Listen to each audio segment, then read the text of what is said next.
Thank you. You know, it's you can't really hide from your past anymore, can you? Because it's all out there, and sometimes I get sent these clips from various TV shows and stuff, and you think, my God, what was I wearing? What was I thinking? A Scottish guy with a cricket jumper on, what's that all about? Or a yellow spaceman suit, it just doesn't make any sense. And then when my son asked me, he said, well, what was going on in your head there, Dad? I go, well, I was young, I think it didn't really matter. But actually, it's kind of, I look back with a great big smile on my face. It's very, very funny, and I look entirely crazy and stupid, but it's kind of magic. The whole point of being young is to be a bit stupid without being dangerous, I think. So one of the clips that seems to haunt me a lot is seeing us doing Yankee Dollar on Top of the Pops. God, it really is terrible. And I think by that time we had started to realise that Top of the Pops was so fake, and it had left a dent in me in some ways, because some of you will know it's a really ridiculous story, but I'm going to share it with you anyway because we're in the mood tonight. That there is a rumour that I lost my virginity to one of Pan's people. Well, it's true. It is true. And I was a kid, I was like, I think I was 16 and a half or something, and she was 27. So that's like a big difference. And I told this story, do you know where the Forest of Dean is in Gloucestershire? Yeah, it's a strange place. And I told that story there, and I went, it was kind of weird for me because it was like waking up next to your mum in the morning.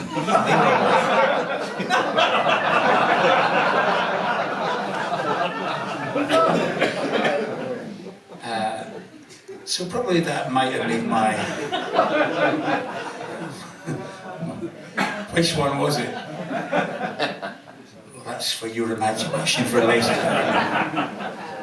Yeah, no, I mean, there was, every time I was on that show, I came away with another experience, like I said, that wonderful thing with Diana Ross, and of course that, I mean, that's a memory that's worth having, of course. But there was also creepy stuff, like, those men, there was something about them. I remember that guy Dave Lee Travis, do you remember him? Like, really creepy, and he used to have this belt that was just like, repulsive, sexist, misogynistic thing. It was, when it clipped together, it was an erect penis, in the clip, and I thought, oh God. And I said to Stuart, look at that guy, look at his belt, and he goes, I said, I'm going to have a word with him about it, and he goes, don't, because we'll get chucked off the show, and it's a big deal. And I said, nah, we've got values, and I'm not having it, and I'm just not having it, I'm going to go and speak to him. So I went, Travis, and he went, yeah, what is it? I said, that belt. He said, what about it? I went, where'd you get it?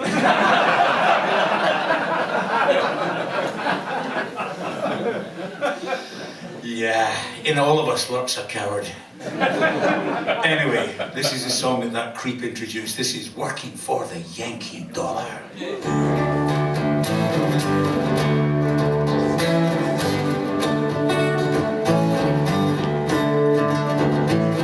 Saw Vietnam's a partisan, wished it'd never been.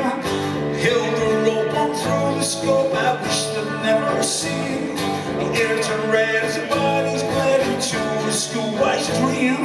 Who were there could only stare into this one that said, Yankee to war, Yankee head high, Yankee.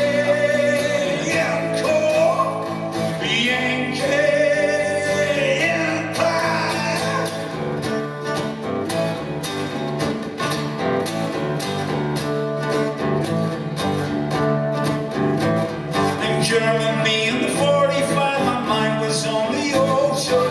Thought of God, the iron rod, and thought the needed shelter.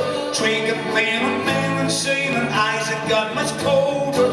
German son with a Yankee gun and a uniform much older. Yankee to war, Yankee head high, Yankee in court. Yankee, we cry Working for the Yankee dollar, working for the Yankee dollar, working for the Yankee dollar, working for the Yankee dollar.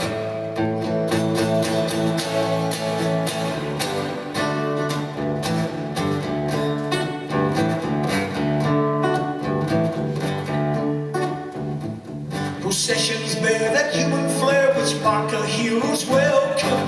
For those dead and for those shed it was a big occasion. All the flags and Yankee mags embroidered all the meaning. Oversight forgot the sight that never bore elation. Yankee to war, Yankee